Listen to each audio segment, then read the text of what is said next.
எல்லாம் சண்டே ஒரு நாள் தவிர என்னோட டே வந்து எல்லா நாளுமே 5 o'clock ஸ்டார்ட் ஆகிடுதுங்க. எந்திரிச்சு குக் பண்ணிவிட்டு பிரேக்ஃபாஸ்ட் லஞ்ச் எல்லாமே சமைச்சிட்டு லஞ்ச் பாக்ஸ் பேக் பண்ணி கொடுக்கும்போது 6:30 6:45 ஆகிடும். அதுக்கப்புறமா என்னோட டே வந்து ரொம்ப ஸ்லோவாக இருக்கும். ஏன்னா குக் பண்ணுறது தான் மெயினான வேலை. ஸோ அதுவே முடிஞ்சுது. அதுக்கப்புறம் இருக்கிற குட்டி குட்டி வேலையெல்லாம் செஞ்சு முடிச்சுட்டு நான் கொஞ்சம் நேரம் ரெஸ்ட் எடுத்துகிட்டு இருப்பேன். மோஸ்ட்டாக ஆஃப்டர்நூன் டைமில் வந்து தூங்குறத அவாய்ட் பண்ணிப்பேன். எடிட் பண்ணுறது இந்த மாதிரி குட்டி குட்டி வேலை பண்ணிகிட்டு இருப்பேன். நிறைய பேர் வந்து இன்னும் நான் ஒர்க் பண்ணிட்டு இருக்கேனா அப்படின்னு சொல்லி கேட்குறாங்க. இல்லைங்க, நான் லீவில் தான் வந்திருக்கேன். லாங் வீடியோ வந்து இந்த துபாய் வீடியோ ஆர்கனைசிங் லாங் வீடியோவில் நான் தெளிவாக எக்ஸ்பிளைன் பண்ணியிருப்பேன். ஸோ நான் வந்து லீவில் தான் துபாய் வந்திருக்கேன். நெக்ஸ்ட்டு வேறு கம்பெனி போகிறதா இல்லை இந்த கம்பெனிலே கண்டினியூ பண்ணுறதா அப்படிங்கிறது கூட இன்னும் டிசைட் பண்ணலங்க. ஸோ கண்டிப்பாக டிசைட் பண்ணதுக்கப்புறம் என்னன்னு உங்கள் கூட ஷேர் பண்ணிக்கிறேன். அண்ட் நிறைய பேர் வந்துட்டு ஜாப் பற்றின இன்ஃபர்மேஷன் சொல்லுங்கள், ஜாப் வேகன்சிஸ் இருந்தால் சொல்லுங்கள் அப்படின்னு கேட்குறாங்க.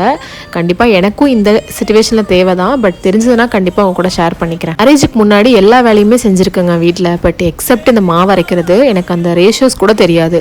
ஸோ இந்த டைம் வந்து தனியாக இருக்கோம், கண்டிப்பாக மாவு அரைச்சாகணும். கடமா வந்து பிடிக்க மாட்டேங்குது.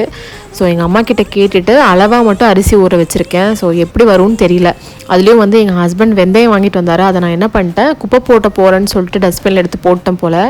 வாங்கிட்டு வந்ததே காணும். ஸோ உளுந்து அரிசி மட்டும் போட்டு ஊற வச்சுருக்கேன். ஸோ ஈவினிங் போல் தான் அரைக்கணும். இதுலேயும் உளுந்து வாங்கிட்டு வரும்போது என் ஹஸ்பண்ட் கருப்பு உளுந்து வாங்கிட்டு வந்து கொடுத்துட்டாரு. அது எனக்கு க்ளீன் பண்ணவும் தெரியாது, அதை நான் க்ளீன் பண்ணதும் இல்லை. அதை பார்த்ததும் லிட்டரலாக ஷாக் ஆகிட்டேன். எங்கள் அம்மா கிட்ட கேட்டால் அதான் குட் ஃபார் ஹெல்த் அப்படின்னாங்க. அவங்க கிட்ட கேட்டு எப்படியோ க்ளீன் பண்ணிட்டேன்.